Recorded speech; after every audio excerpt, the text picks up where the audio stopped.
Hi, everyone. This is JJ, the co-founder of Good Pods. If you haven't heard of it yet, Good Pods is like Goodreads or Instagram, but for podcasts. It's new, it's social, it's different, and it's growing really fast. There are more than 2 million podcasts, and we know that it is impossible to figure out what to listen to. On Good Pods, you follow your friends and podcasters to see what they like. That is the number one way to discover new shows and episodes. You can find Good Pods on the web or download the app.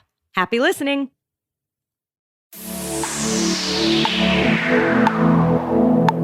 This podcast is part of the Deluxe Edition Network. To find other great shows on the network, head over to DeluxeEditionNetwork.com. That's DeluxeEditionNetwork.com.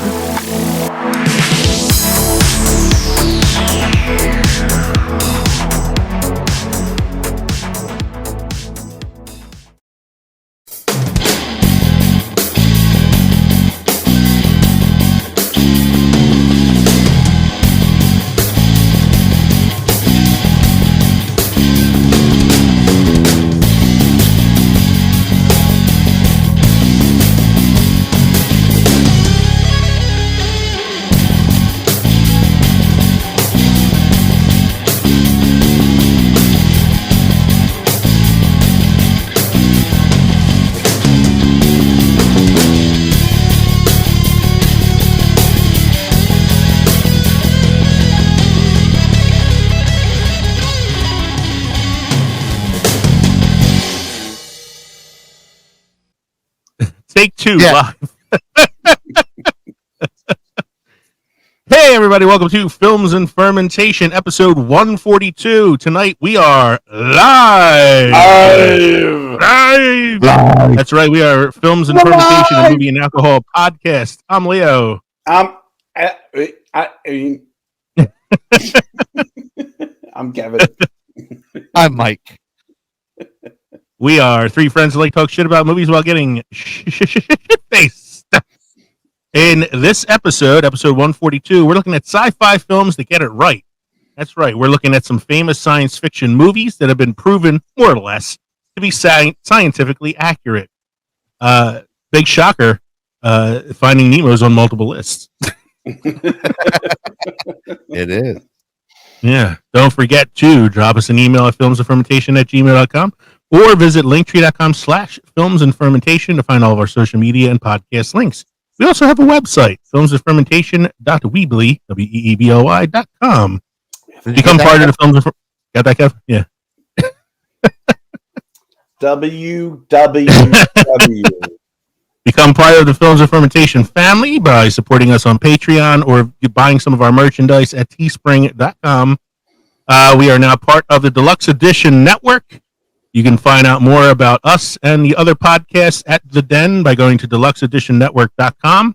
Make sure you check out our podcast and our fellow podcast of the month, Friends Talking Nerdy. It's the last time I'm going to be able to say that because it is February 29th as we are recording this episode, and we're going to have some new podcasts of the month in the next couple days. We'll be right back after this brief message from Coffee Brothers. I love a good beer, but right now I could use a good cup of coffee. Have you heard about Coffee Brothers? Oh, yeah, they're that coffee company out of New York City, right? Well, they're more like these coffee wizards of New York City. They source these amazing seasonal blends and single origin coffees. It's like a flavor adventure in every cup. And get this, they roast everything in small batches. None of that mass-produced stuff. It's like each bean gets the VIB treatment. VIB? Very important bean. Sounds fancy. But is it worth it? Definitely. Plus, they're a two-person team. I mean, that's dedication right there. Two brothers, one mission to caffeinate the world. And right now, you can save 10% on your order. I mean, who doesn't love a good discount? All right, you've convinced me. Let's get some Coffee Brothers now. Coffee Brothers, where every cup is a sip of perfection. Save 10% on your next order with the code FNF10. That's FNF10. Cheers to great coffee. I'm just doing things normally as I would since we don't have everybody on the chat yet. So After these messages, we'll be We'll be right back. So, what are we drinking this evening, gentlemen? I know Mike is not drinking because he is on call, unfortunately. So, you're drinking, I'm assuming, iced tea? Nope. Redneck coffee. Redneck coffee! You haven't drank Mountain Dew in a while. That's been that kind of a day. It's been that kind of a day. I always tease Mike because he would drink it all the time back in the day, and we called it redneck coffee. The This is secret really of the use, it always looks like the Ninja Turtle stuff, you know? Mountain Dew. Yeah, what are you drinking?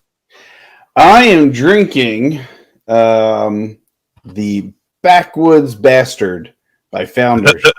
There we go. Backwoods Bastard by Founders. It is a barrel-aged bourbon beer. Let me see if I can elaborate a little bit more. This is expect lovely warm smells of single malt Scotch, oaky bourbon barrels, smoke, sweet caramel, and roasted malts. A bit of an earthy spice and a citronella. No, that can't be citronella. Hold on.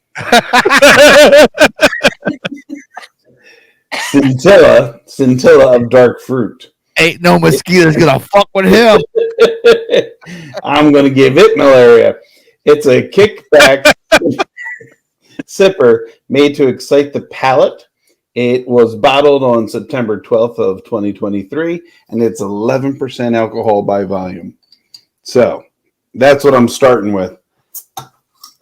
And I have my follow-up can of Blank Brewing, a quarter for the jukebox. I'm jonesing to hear Wind Beneath My Wings.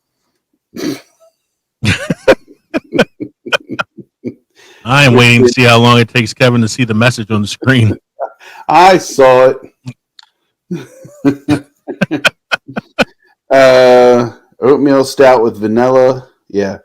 And this is 6% alcohol. So that's my second. So let me. Oh, that's thick as shit. Since we are talking about sci-fi films tonight, and in honor of the release of Dune Part 2 in the next few days, I decided that the spice must flow tonight. So I am drinking some Old Smoky Cinnamon Moonshine on the rocks. Nice. The spice must flow. Let's flow. Must flow. The sandworms are horrible around here. Wait, that's Beetlejuice. You've been to Saturn? I've been to Saturn. Wow. Anything happened this week? Well, yes. Thank you for clarifying that, of course. Yes, it has. Yeah, something you. had happened. Shit happened. I woke up, it rained.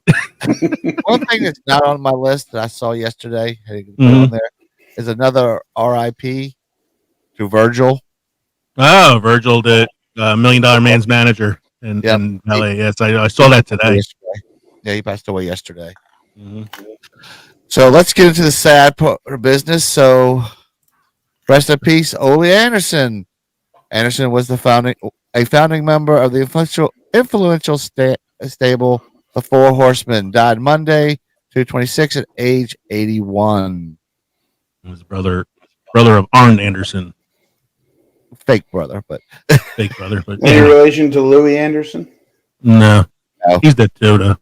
Yeah. R.I.P. to actor / stand-up comedian Richard Lewis, best known for roles in Curb Your Enthusiasm and Robin Hood Men in Tights. He passed away at age 76 on Wednesday, February 28th.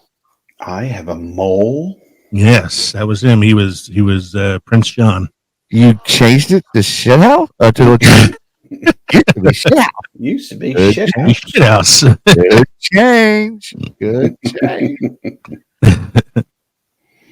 In 1940, the 12th Academy Awards, Gone with the Wind wins 8 Oscars, one being for Hattie McDaniel, becomes the first African American woman to win an Oscar. And I know I've talked about this before, that in 1940, the audience members were still segregated, so Hattie McDaniel had to leave a separate annexed room to enter into the room where the awards were being given to receive her Oscar, only to leave and go back to the segregated room again. Sounds about right. Yeah, sounds like 1940. Sounds about wrong, Mike. No, I'm talking about for the time. For the time. I know. I'm busting your stones. I know. So, let's see where we're at. In 1953, after an all-night movie and dinner session with his top advisors, Joseph Stalin suffers a stroke and collapses. He dies 4 days later. That's some good news, boys. Yeah. Sad that it was after an all-night movie and dinner session. In slightly related news, a very funny film that I suggest everyone give a shot is The Death of Stalin. Oh, that's a great one. It's a really funny film. It's a satire of Stalin's last days and how his advisors are all fighting for the position of leader of the country after his death. I love Jason Isaacs' reveal of his uniform, where he's essentially just a whole plate full of medals and everything. Yeah, I like Steve Buscemi is really good in it. Yeah. What else we got there, Mike? 1978, Charlie Chaplin's coffin and remains are stolen from a Swiss cemetery as an extortion plot. There's some fucked up news this week, guys. I'm just saying. It's like a weird one, man. I'm assuming they got them back. I would assume. I didn't know much about the story, so it was a year after I was born. And the last one is the fact that I really like. Yes. In 1983, the final TV episode of MASH, a 2-hour special directed by series star Alan Alda, titled Goodbye, Farewell, and Amen, airs on CBS, recorded 125 million watches in the U.S. It is still the highest rated single episode of a TV show of all time. MASH is my favorite TV show ever. Like, I love MASH. What do you think compared to the movie? I like the movie a lot, but you can't watch them as... You have to watch them as separate entities. Them as separate things. Yeah, like, because they're not the same at all. Like, the TV show veered very far from where the movie went in terms of, the message and the comedy and all that. I like them both, but I'm a really big fan of the TV show. Yeah. Mike, you have any must-try beer or craft destinations for this evening? I have a beer destination. Here it is. Fox Farm Brewery in Music Vale Road in Salem. This brewery is located on a beautiful 30-acre farm, focuses on hop-forward ales, lagers, and farmhouse beers, though they also make spontaneously fermented sour beers. They brew with fruit grown on the farm and age many of their offerings in barrels. Make a reservation to visit their tasting room or pick up a fresh beer to go with curbside pickup. Is that Salem, Massachusetts, there, Michael? No, Connecticut. Oh, thank you. I am currently posting again that we are live right now, so people can feel free to come and join us if they'd like. We'd love to hear from you. They weren't listening to us before. They wouldn't have heard it. No, I just posted it on Twitter. Okay. Good. I'm on the socials, posting it to the interwebs. X that shit out, would you? Next time we do this, we should probably announce it on our podcast that we're going to start doing. Well, like I said, tonight was just a test run, so if people join, they join. If not, whatever. I'm thinking of doing this. Maybe we should save this for like episode 150. Ooh. Because that's like a monumental number to reach. So We got time to build it up, huh? Time to build it up, and I can start advertising it now, and then maybe people will join. That'll be beginning of summer, right? 8 more episodes. That's 2 more months. That's May-ish. May-ish, yeah. May-ish. We're gonna probably take a break the week after Easter for personal reasons. So think about it, Mike. Think about I know. it. I know. You look like Molly. So maybe we'll save it for episode 150. Kev said he has some news for us, so time for beer news is good news. Hello, gentlemen. We got some stuff. Mike, I asked you whether that was Salem, Massachusetts or not, because I have some news regarding the Boston Beer Company and its leadership following a reported loss of $18.1 million. Million dollars over a 3-month span.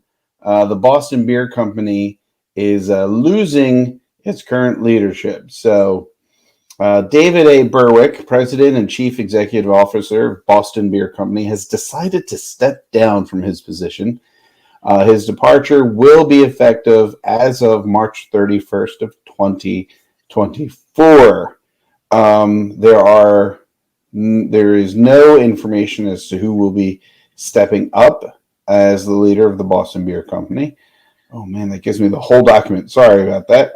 Trying to skim. It's giving me the whole legal thing. Blah, blah, blah. I don't know whether or not this will affect one of Lee's favorite breweries, which would be Sam Adams. I don't know if that falls under the Boston Beer Company's umbrella. Forget this. Anyway, sorry. The whole legal document continues to go on.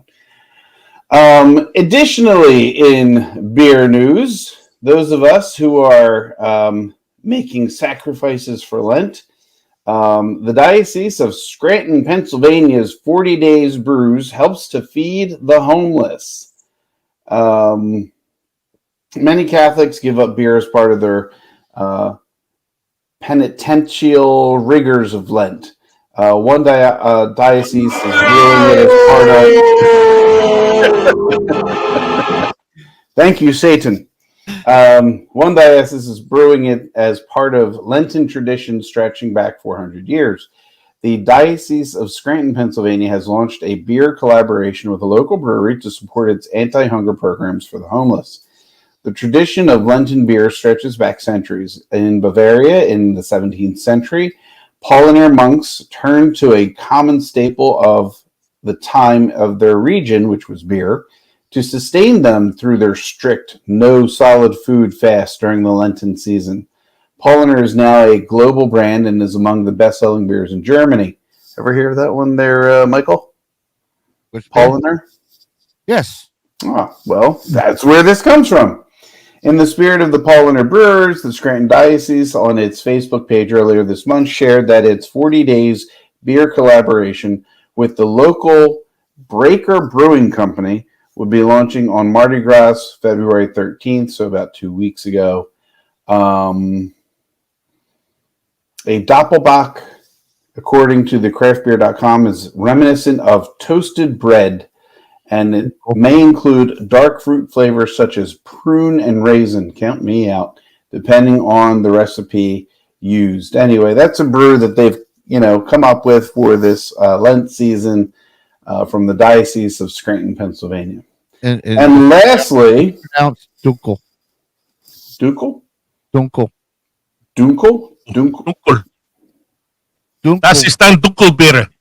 Yeah. It's not a Doppelbock? It's a Dunkelbock? Dunkel. Dunkel. Oh, I thought it was Doppelbock beer. Because I don't see an N anywhere in there. How about Dunkel was Dunkel? Is that not correct? I thought that was Duncan. Oh, America runs on Duncan. I'm just talking about the beer. That's all. Just the beer. Bakes a cake as tasty as Doppelbock. Doppelbock beer. And something Mike shared with us earlier, the AC Beer and Music Festival, I should say, is coming back to Atlantic City, New Jersey, April 12th and 13th at the Atlantic City Convention Center. Tickets are on sale now. Session 1 is Friday the 12th from 8 p.m. till 12 a.m. with Hot Mulligan. I'm guessing these are bands that are performing. Hot Mulligan is Session 1. Saves the Day is Session 2, which is Saturday the 13th from 12 till 4. And then Goldfinger is Session 3, Saturday, April 13th from 6 p.m. till 10 p.m. And I'm sure they'll have other entertainment as well. All festival attendees must be at least 21 years or older with a valid ID. Some of the breweries that seem to be participating are Cape May Brewing, Bolero Snort, Farmers and Bankers Brewing, Flying Fish. Well, I don't think that one's accurate. Maybe they bought some of the stock before they sold it to everybody else. Oh, ticketing events. They were holding ticketing events at these locations. Okay, so that was at Flying Fish on January 10th. Let me see if anything's coming up. Let's see. Wingcraft is holding a ticketing event on March 6th. Departed Souls on March 14th. Yards Brewing in Philadelphia, Pennsylvania, March 20th. And Glasstown Brewing Company on March 27th. And they will not have Ticketmaster ticketing fees if you go to those locations for your tickets. So if you're interested, feel free to check out the website, acbeerfest.com. That's www.acbeerfest.com. They also have a website. But guys, did you know we have a website? Really?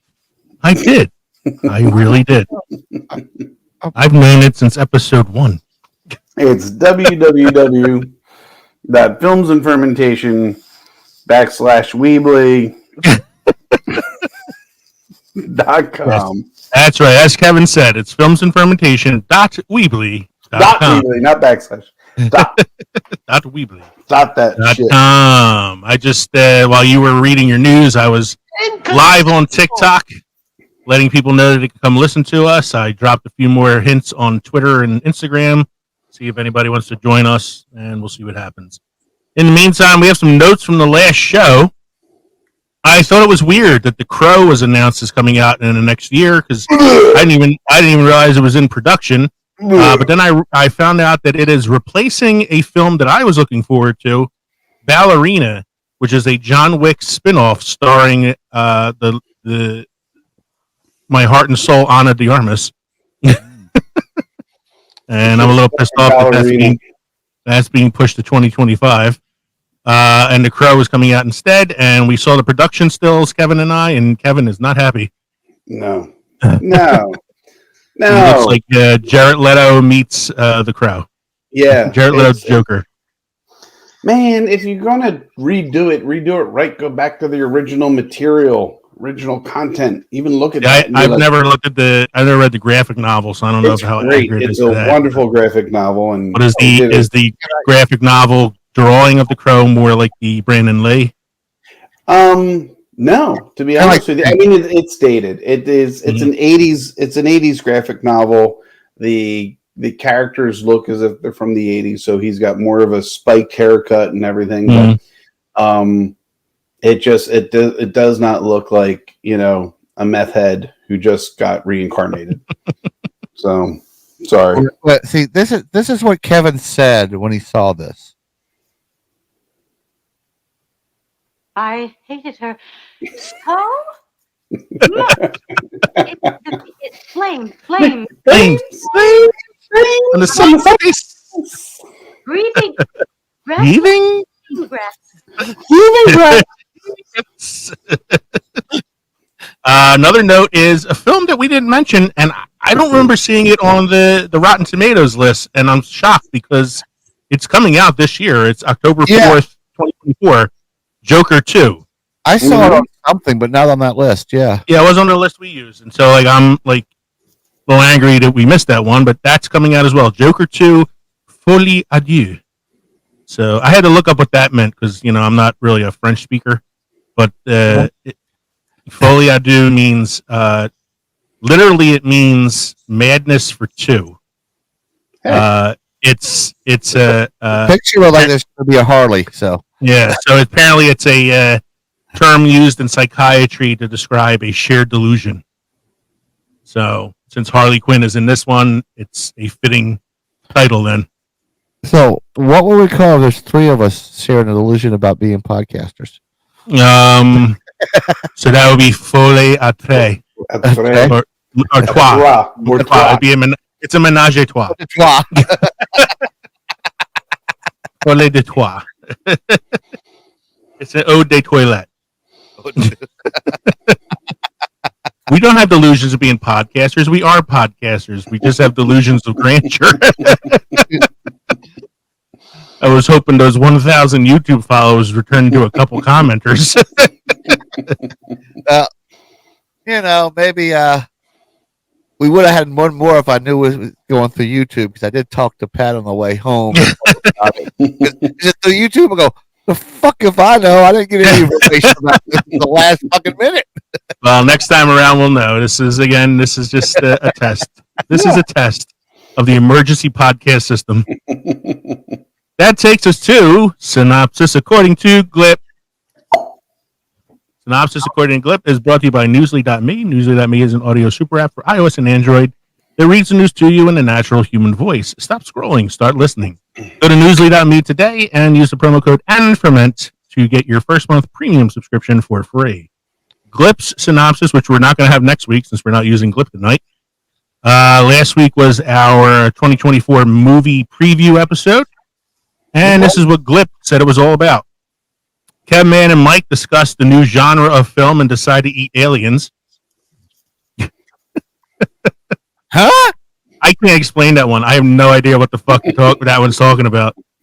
Leo talks about the Black Bart show and the 80s episodes that still exist. Yes. I did talk about that. Leo is spitballing because he is trying to think of other movies to watch. Leo found one called Gods of the Deep, and it had some of the worst acting and creature designs since Shatner fought the Gorn. Cabman and Leo discussed the Sonic the Hedgehog 3 and how no one wants to see it. The hosts try to figure out which one is the Skarsgård in the film. That was a long discussion for that part of it, yeah. Cabman and Mike are discussing the movies they want to see, and if they have a day to go to the movies, they are discussing the next film that comes out. Maybe we should just do an episode called Skarsgård. Just go completely Skarsgård. No, the best of Skarsgård. That's Skarsgård, but maybe we should do an episode like movie lineage. Nepo babies. Yeah. Nepo baby episode. So part 1 will be Stellan Skarsgård. Part 2 will be who's the one that's in Bill Skarsgård. The 3 will be Peter Skarsgård. Peter Skarsgård and Tommy Boy Skarsgård and John Boy and all the rest, Cubby, all the rest of them. So that was our synopsis according to Glip. We'll be right back after a short break, and we're going to be playing some promos from some of our podcast friends. But when we come back, our main segment will be Sci-Fi Films That Got It Right. We'll be right back.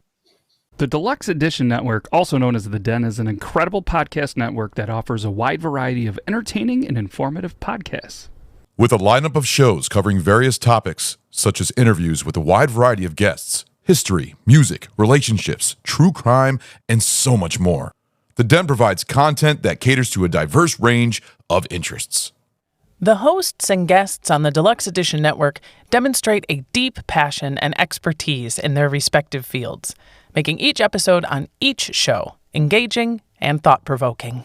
The network fosters a sense of community by encouraging listeners to interact through live chats, social media, and forums, creating an inclusive environment for discussion and sharing opinions. With its commitment to high-quality production, the shows in the Deluxe Edition Network continue to captivate and entertain its ever-growing audience. Whether you're a podcast enthusiast or someone looking to explore new topics, The Den is a fantastic platform to dive into and uncover fascinating insights from experts in their fields. The Deluxe Edition Network is the home of independent awesomeness. To find all these great podcasts in one convenient location, head over to deluxeeditionnetwork.com. That's DeluxeEditionNetwork.com. Are you a fan of all things nerdy? Do you love delving into the latest pop culture trends while also staying updated on the news of the day? Hey there, fellow enthusiasts. Professor Aubrey here, and I'm thrilled to invite you to join us on Friends Talking Nerdy podcast, where we dive deep into all things geeky, from movies and TV shows to video games and comics. That's right, folks. It's Tim the Nerd, your friendly neighborhood geek, ready to discuss the latest professional wrestling updates alongside our takes on tech innovations and the entertainment industry. But that's not all. We also understand the importance of mental health, and we weave in thoughtful discussions on self-care and mindfulness. So, if you want to geek out while also taking care of your well-being, tune in to Friends Talking Nerdy. Friends Talking Nerdy, where pop culture meets mindfulness. Listen now on all major podcast platforms. This podcast is part of the Deluxe Edition Network. To find other great shows on the network, head over to DeluxeEditionNetwork.com. That's DeluxeEditionNetwork.com.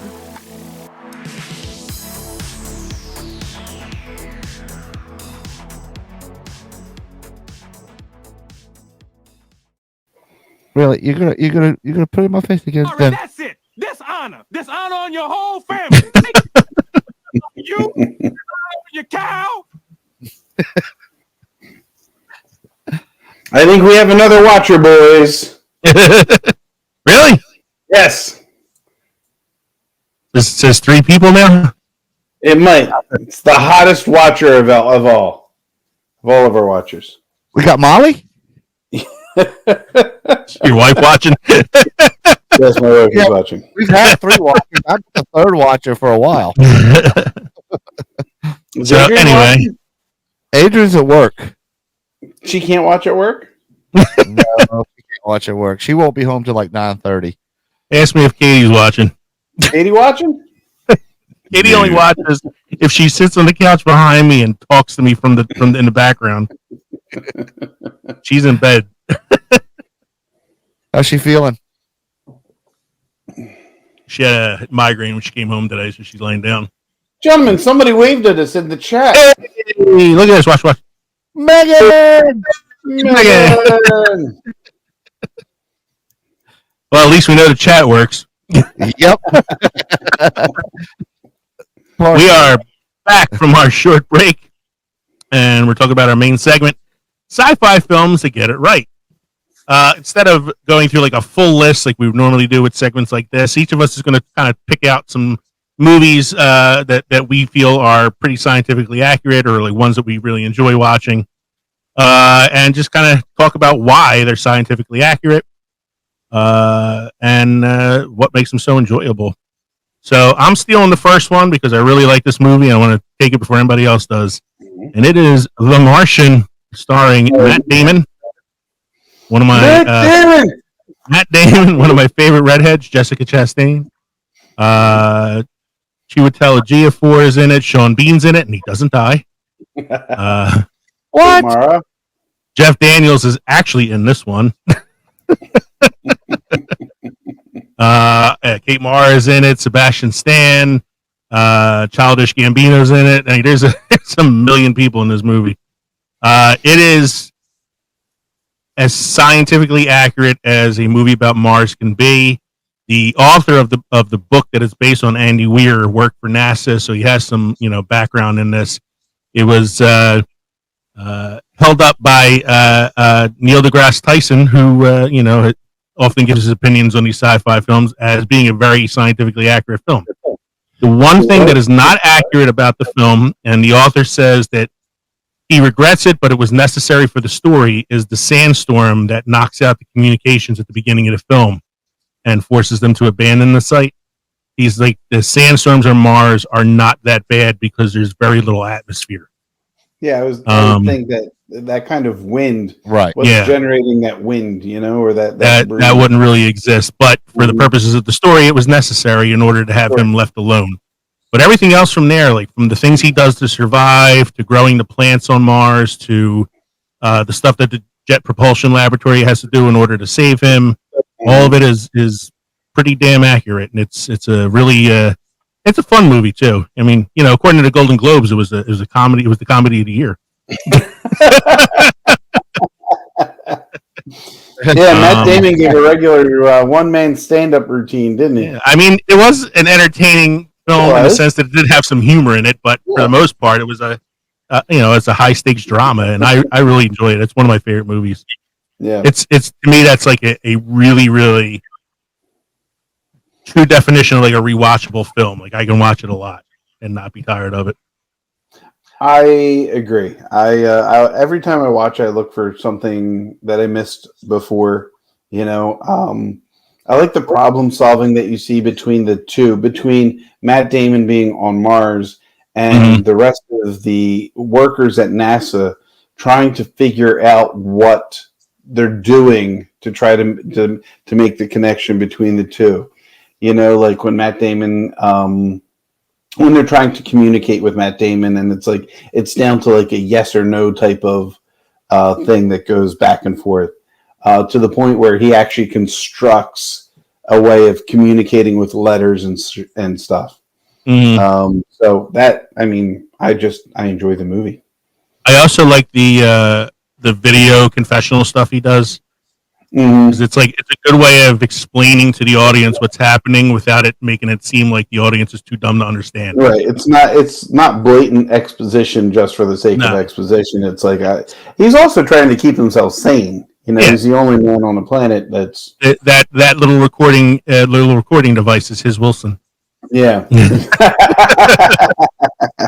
I do love I mean that's where a lot of the humor comes in too, like when he's talking about how he's a space pirate and he has colonized Mars by growing potatoes on it and stuff like that. So when he blows himself up and he's like, I'm dipping my potato in Vicodin and nobody can stop me.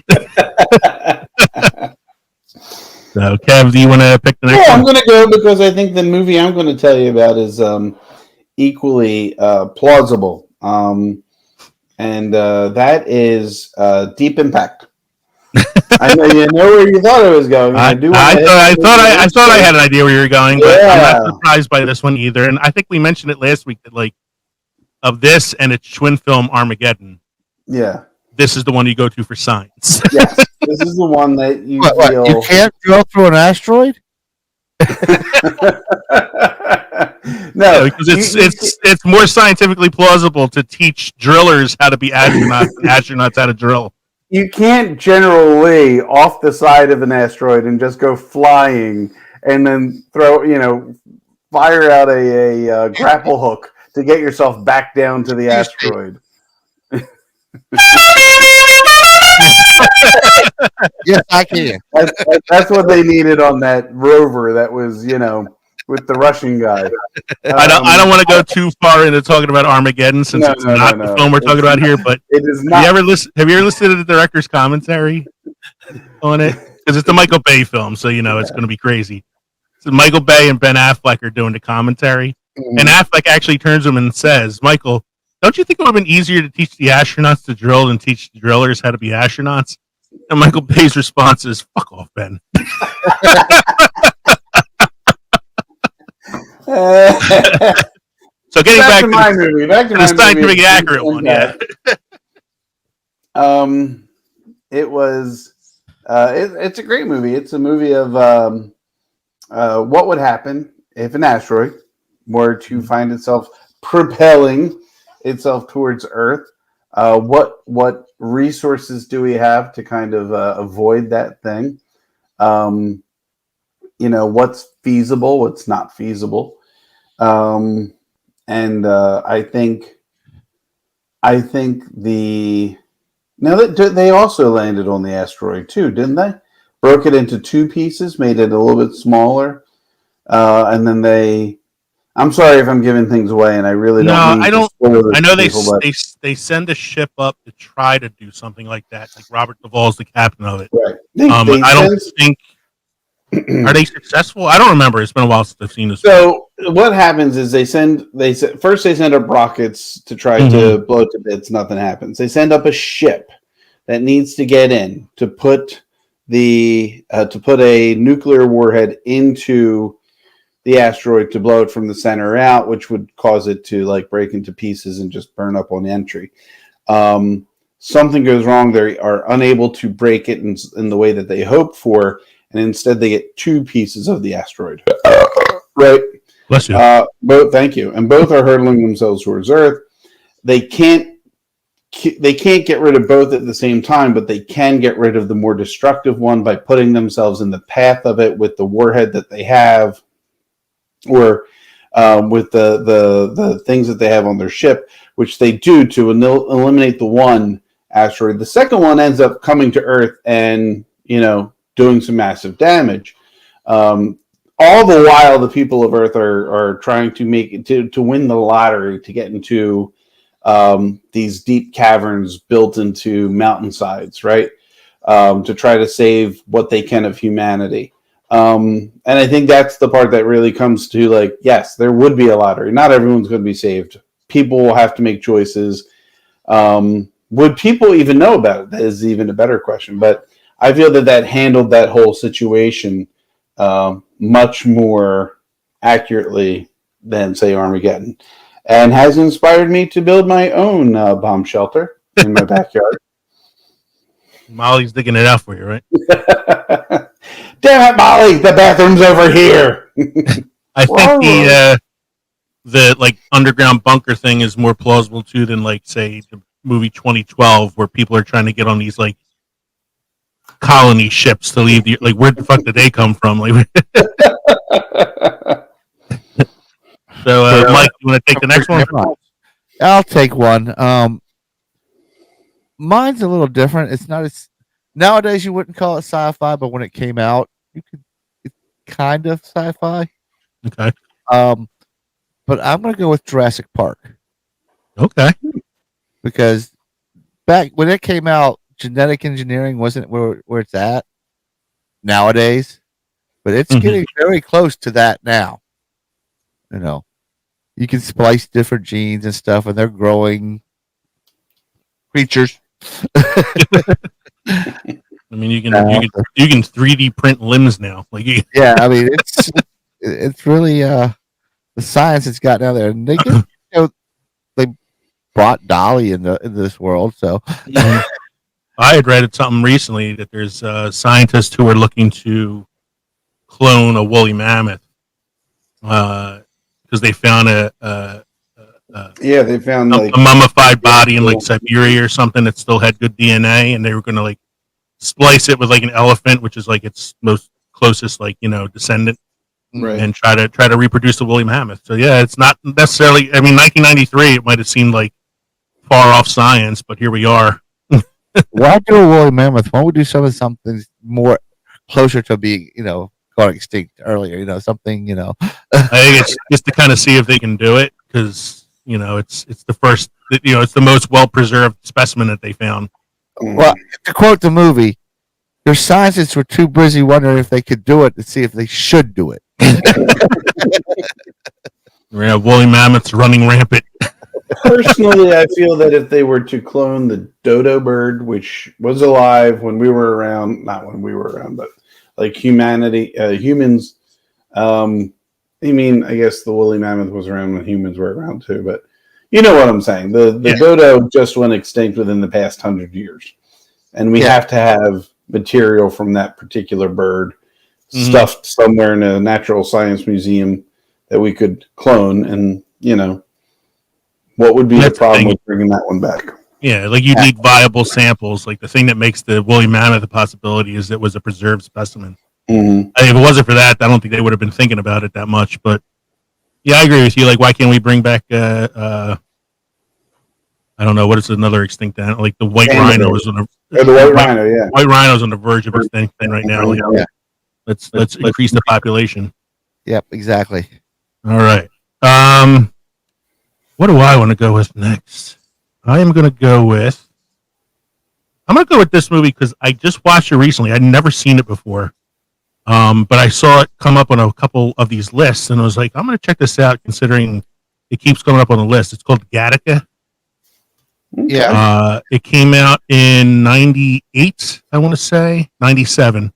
It stars Jude Law, Ethan Hawke, and Uma Thurman. and it takes place in like the near future, where genetic alterations are now like a thing, and you can genetically alter your child to make sure that they grow up the way you want them to. Mm-hmm. So they would have like the right characteristics, and they would be strong, and they would be all this stuff. And in this society, there's the race of people who are altered, and there's people who are born naturally. And the people who are born naturally are looked at as like less than perfect. Inferior. And, yeah, they're the ones given like the menial jobs, whereas the genetically enhanced people get all like the special jobs. And Ethan Hawke plays one of the normal people born naturally who wants to be an astronaut but can't be because he's considered, inferior. He steals the identity of somebody who is considered superior and like steals like their DNA and things like that in order to like keep impersonating this person to get what he wants. The thing that kind of makes it realistic is that genetic in 1997, it didn't seem like like it would be possible to be able to do that sort of things. It's like a eugenics kind of thing. Mm-hmm. But now it's totally possible. The idea of a designer baby is not out of the realm of belief at this point. Right now, it's probably like something like only rich people can do, but the procedure is there. Like you can choose the sex of your baby, manipulate the genetic code and shit like that now. So we're getting closer to actually being a Gattaca. I know of people who have gone through like treatments for, IVF and help with, conceiving. And that is actually part of it now is like, we test the genes, we test the chromosomes to see what would come, what's viable, what's not viable, because we want the highest success rate, possible for you. So it's like we're living it, that's just part of the process now. Yeah. Kind of, it's cool and scary all at the same time. Mm-hmm. Just like the Jurassic Park thing. Exactly. Would I like to see a live dinosaur? Yes. Would I want to be near one? No. Do you want to see a baby come out of an egg and they're like, "What did you breed here?" These are marks. You bred marks here. It's like, we bred Kevmans here. Oh shit! The little Kev man. Don't get your fingers near its mouth. It can't stop. So, Kev, you want to take the next one then? Yes. Next one I'm going to go with is Her. Starring Joaquin Phoenix and the voice that Mike yearns to listen to, which is what's her name? Scarlett Johansson. Scarlett Johansson. And considering how far we've come just recently with AI, now watching the movie Her, which is 10 years old at this point, it does not seem like this is going to be that far off. Joaquin Phoenix is a lonely divorcee, and he purchases this new computer program, which is intuitive and unique and interactive, and he holds conversations and has deep, questions that he wants to talk to her about, and it's very conversational. It's really like almost like a pen pal, I guess, because there's no real possibility of meeting, but you can still communicate. It's like falling in love with a sexier version of Siri. Right. But she begins to grow. She begins to, she develops emotions, which I think is the end of humanity, is if we have computer programs that can mimic or generate their own emotional responses to things. Fucking Skynet, man. It's fucking Skynet. Are you picking Terminator then, Mike? No, I'm not. Dun, dun, dun, dun, dun. What's the one you got next then? Well, I talked about this earlier off air, but so I'm just Finding Nemo. I'm just going with Star Trek. Star Trek. Even Mike's like, fuck these lists. I know Star Trek's not on any of them, but Star Trek is real to me. Well, not just it's real to me. I mean, think of and I know it's mostly the television series, but a lot of the shit we have now is because of Star Trek. I totally agree. I mean, even their talks of how wormholes are, they're talking about that now, and physicists are talking about shit like that now, and come out with theories about it. So, Star Trek's got the science right. I agree, man. Look, they had the communicators in the original series were cell phones. The communicator badges from the next generation. We all have, headphones or headsets now. Bluetooth. The tablets that they use to pass along information. We have iPads and other such things. I'm just waiting on that fucking transporter. Even like the ship's computer, the ship's computer is kind of like a Siri.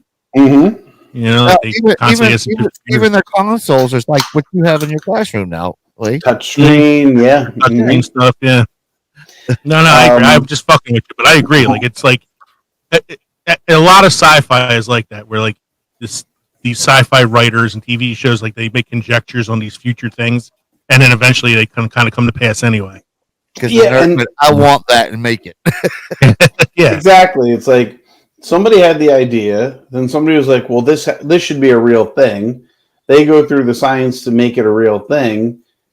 It's introduced to life, and then we build off of that. Even did I say? It wasn't a true holodeck, but it was a either augmented reality or virtual reality headset. But you walk on this.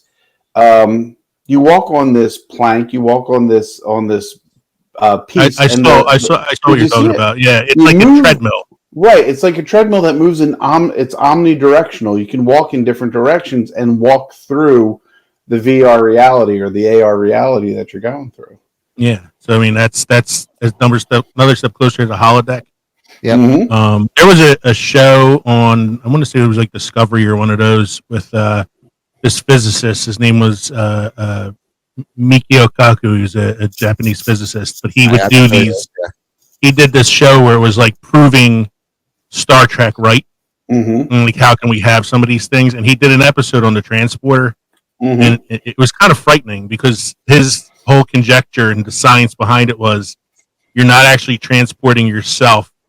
You're cloning yourself, sending the clone to the destination, and then killing the original. We're doing the scary. We're doing the Prestige. It was a Prestige. Yeah, it was kind of scary. It's got the science right. Christopher Nolan gets the science right again. Yeah. So to play off of Kevin's last pick and the AI stuff, I'm going with Ex Machina next. Oh yeah. Ex Machina stars Oscar Isaac, Donald Gleason, and Alicia Vikander. Alicia Vikander is a robot named Ava, who is built to be as realistically human as possible. So Ex Machina is a pretty gorgeously filmed sci-fi movie that is also kind of accurate, because the conundrum about the AI robot Ava and her creator is a test that goes back to the 1950s called the Turing test, which is used to determine if a computer can be indistinguishable from a human. Like, how human can a computer be? At this point, no computer has passed the Turing test in real life, but it's getting closer and closer to being a possibility that you'll have an AI smart enough to come across as human. Don't you kind of shut that shit down at that point? This is what all these fucking movies are warning us about. Mike just said it. It's fucking Skynet. Keep going. Keep pushing. Keep pushing. Push it to the edge. Push it to the edge. Oh shit, we fell over the edge. Oh no, push it. Oh, take it back. Take it back. Take it back. It's the Matrix. We're all batteries now. So, Kev, you want to choose another one? Yes, I do. One of my favorite directors did this one back in 2014. Movie I'm thinking of is Interstellar from Christopher Nolan. That's actually the one I thought you were going to pick first. I know. I wanted to throw you for a loop or two. So Earth is dying, surprise, because we all do so well at listening to each other when the science says we're fucking shit up. And they decide to look for another habitable planet, going through a wormhole to see if they can find something where they can save humanity. What you realize about wormholes is it distorts or displaces time and space for those who travel near it or through it. And what I liked about this movie, and I realized this after watching it, that in early pre-production, they used this Dr. Kip Thorne, astrophysicist, I believe. He put down 2 guidelines to helping Christopher Nolan with the movie. First was that nothing would violate established laws of physics, and that all the wild speculations would spring out of science. You couldn't make something happen just because it solves a plot hole problem. You couldn't just generate something for the sake of the movie. And Christopher Nolan accepted the terms as long as they didn't get in the way of his making of the movie. At one point, Thorne spent 2 weeks talking to Nolan about an idea about traveling faster than the speed of light. So I think in pre-production, there may have been like extensive conversations as to what they could and could not get away with in the movie. It was a very, very interesting movie, though. Something I enjoyed. No, I agree. I mean, I'm all about all the Chris Nolan films, anyways. Mm-hmm. So, Mike, you got one more? I do not. I did not get a lot of time to speak that. I did not understand the assignment. No, it's fine. The assignment is just I've been busy. Yeah, I hear you. Mike is, as we said before, Mike's on call, and he almost didn't make it to tonight's show, so we can throw him a pass for that, man. I mean, he could have participated through the live chat. Yeah, he could have live chatted while you were working. Yeah. while I'm driving, through Philly. Thank you. I'm gonna do. I'm gonna throw from anybody else in Philly driving. So I'm just gonna throw a few like honorable mentions out there because we did talk about a lot of movies already tonight. A couple more that I had on my list were one is a very little seen movie from 2009 called Moon. Stars Sam Rockwell. Was that a horror movie? It's like not really a horror movie, but it's kind of like it's upsetting because there's like a twist to it. Mm-hmm. But it's not like necessarily a horror movie. It's just kind of more like existential terror because it's about a guy who's living on the moon, mining an element called helium-3 on the dark side of the moon, but he's there by himself and he's been there for like 4 years. Mm-hmm. And he's getting down to like the last days of his mission. And he's starting to get like loopy from being alone all this time. And, he's looking forward to go back to Earth. The thing that's realistic about it is the mining of helium-3. It's an actual element on the moon, and it's something that NASA is working on doing one day, is going to the moon and mining this resource. You mean like that rocket we just landed and it tipped over? Yeah. Yeah. And all the solar panels are blocked. I am here, but I will not live very long. I'm a little drunk from the journey. And this movie is so accurate that scientists, engineers, and aspiring astronauts are often shown the film as a way of showing them about not only some of the technical aspects of it, but like the isolation of being in space. Mm. I'm not going to give away the twist for anybody who hasn't seen it. It's a really awesome movie. We have Arrival, which is a recent film, stars Amy Adams. It's a Denis Villeneuve film about aliens coming down and communicating with us. One of those few movies where the aliens are peaceful. It's the way in which they communicate and how they perceive time that's kind of the accurate part of the film, because time is not linear, it's circular, and this is this film kind of ties it together. It's wibbly wobbly, timey-wimey stuff, yeah. So you got Arrival. 2001 Space Odyssey is a classic, and it's a very accurate film considering we hadn't even landed on the moon yet when this movie came out. And we will have AI that tries to kill us, just like Hal did. Yeah, just like Hal did. Yeah. Don't forget about how the science was right in Mac and me. Kevin Iris had mentioned a few of these in the pre-show, like movies like Andromeda Strain, Contagion, and Outbreak, which are all about pandemics. And Pandemics don't happen in real life. Yeah, They don't. we already have a know about the global reality effect. of that. We all know about the reality of that already. So those are some pretty accurate films. And I'm looking at this one list. Screen Rant has Apollo 13 on their list of sci-fi films that get it right. I'm sorry, Screen Rant, but Apollo 13 is not a science fiction film. It fucking happened. It's not fiction. So wait a It's minute. not science fiction if it happened. On the way they're It's a thinking, science means- fact. Guys, Yeah. that means the way they're thinking means Oppenheimer should be on this list then. Yeah, if you're looking at it as sci-fi, then Oppenheimer on the list. Yeah. I'm going to read one more, Mike, just because I know you were tickled by this one earlier. Finding Nemo. You're gonna say Finding Nemo.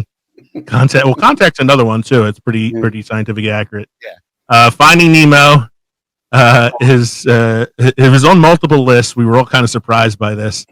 But it Fish says talk. that the Pixar team hired marine biologists as consultants to walk them through the designing of the sea flora, the swimming mechanics, and even some of the social behaviors of the fish. For example, the tropical fish occasionally do wind up in the Sydney Harbor in the summertime after they are carried away by the East Australian current. So a lot of like the mechanics of the underwater life were pretty accurate. So dory fish are really. There's dory fish have no memory, and there's a giant manta ray that teaches the little kids elementary school shit. And she is a natural blue. And clownfish really aren't funny. No. There was one more on the list, and I understand this is kind of a big stretch for science fiction. It was Minority Report. Yeah. And it's not so much the empaths and the ability to see a crime before it happens. I'm not sure about that. But the idea of marketing and commercializing, Spielberg looked into that stuff to see if this was a possibility. And when you look at our computers and the algorithms that get written for everything that we type into our search bars, and how everything then becomes catered to what were we just looking at, and then you look at Minority Report, where they scan the retina of your eye and be like, oh, hello, I remember that you had purchased this. Would you like to get a follow-up of whatever? It's like, yo, that's we're at the Fred Flintstone stages of that right now. Oh, Kevin, and you purchased porn. Do you want more? That's what incognito mode's for. And that's when we get to the Jetsons stage. When we get to the Jetsons stage of it, that's when it's going to be the scanning of the retinas to show you that stuff. I do think that they thought Nokia would be a bigger name than it actually is right now. Considering how Nokia was a great cell phone for when that movie came out. Just couldn't catch up with the smartphone. I like the you talk about like the touchscreens I have in my classroom. Like that's kind of a Minority Report thing too. Mm-hmm. Like they have that shit that he's always moving around with his hands and all He's that. moving around, and I feel that that's something that's essentially augmented reality. It's just augmented reality without the visor on. It's really just moving things around that way. If we're going to do that, I want Tony Stark's reality. Yeah. I want Where you that. can, Oh yeah. throw things out. And That's the one I want. They also have self-driving cars in Minority Report. We're getting closer to that too. Yeah, they are on magnetic tracks, which I think would cut down on a lot of traffic situations. Dude, I could not tell you how happy I would be to get into my car just for the ride and let the traffic just kind of do its own thing. Considering how far I drive to get to work every day, I'd love to be able to take a nap on my way there. Yeah. I mean, I do it now, and then the car just veers off the road. It's terrible. All that screaming, it just keeps me up.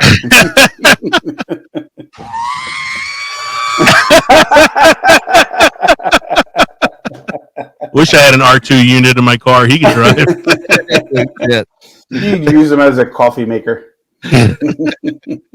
Mike, I know it's last minute, but do you have any beer trivia or history for us this evening? I got a beer fun fact for you boys. All right. I got all this stuff ready earlier in the week, so You didn't pre-game the main segment, but you did your fucking beer history. This takes like 5 or 10 minutes, you know. Sometimes. Research studies conclude that men in their 70s and 80s who drank a beer a day were clearer thinkers than non-drinkers. What about guys in their 40s that drink like 3 or 4 a night? You're drunk every night. You can't think clearly. Come on now. I drank like 4 or 5 at Quizzo the other night, and I was a little mentally challenged after. Were you getting on the turnpike? Yes, we're getting on the turnpike. Yeah. I could have found my way here easier. I don't think you could have. No, I could have. I was fine by then. I was drinking that triple espresso at that point. That was good.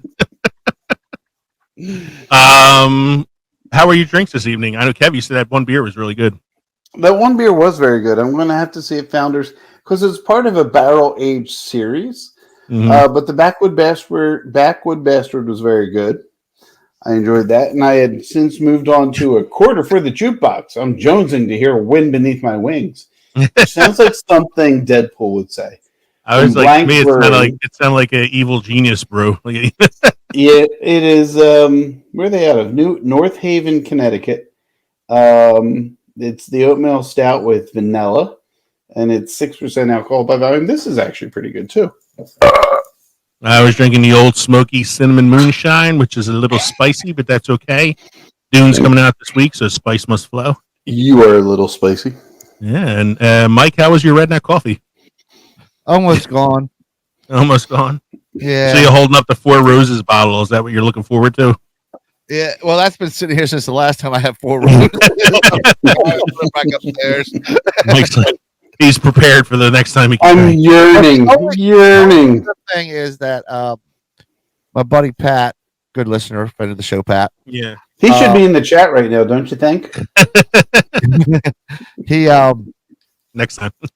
He's on call next week, but couldn't do the weekend, so we switched weekends. So as of tonight, after tonight, I'm done on call for the weekend. But I got next weekend, which is good timing for me since Final Fantasy VII Rebirth came out today. So I'll be your weekend set. At least tomorrow's set.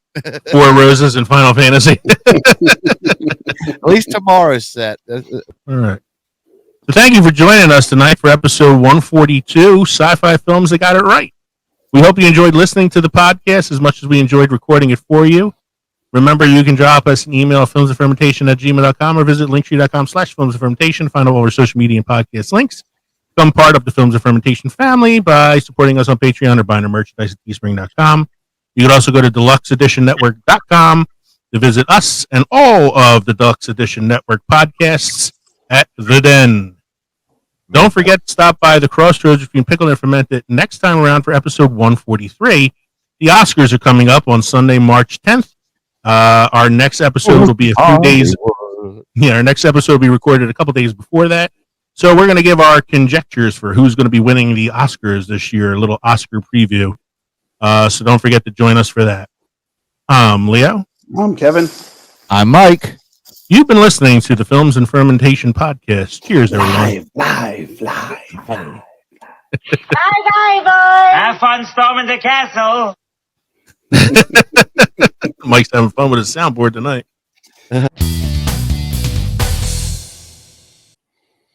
Works for me. Hey, everybody, welcome to Films and Fermentation Live. It's alive.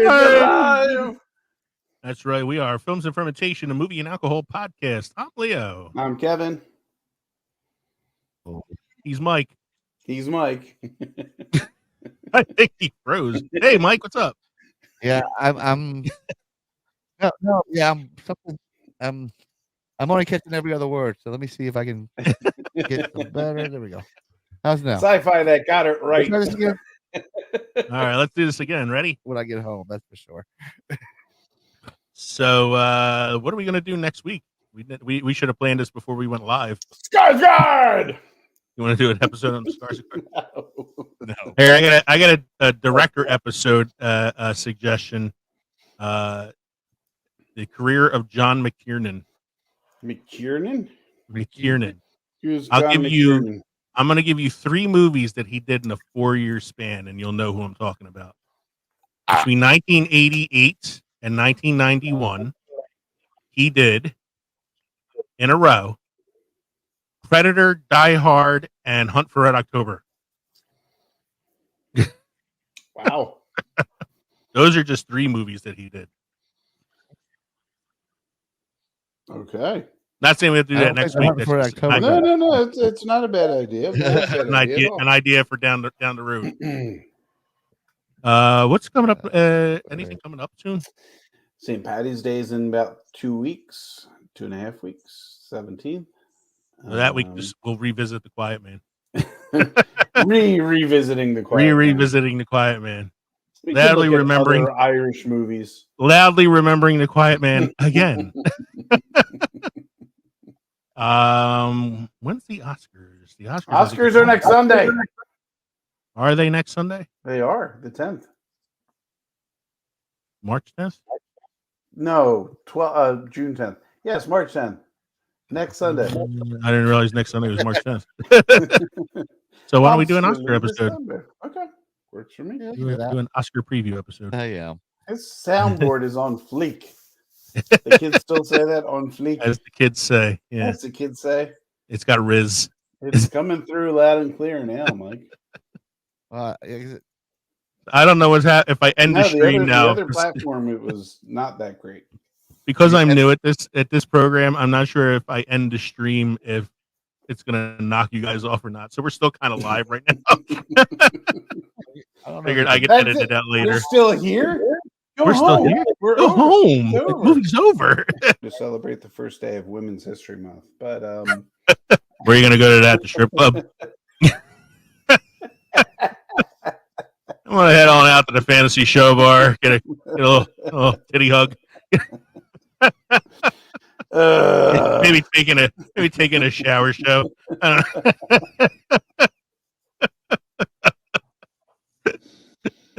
Wow. Good night, everyone. Happy Women's History Month. Well, don't worry.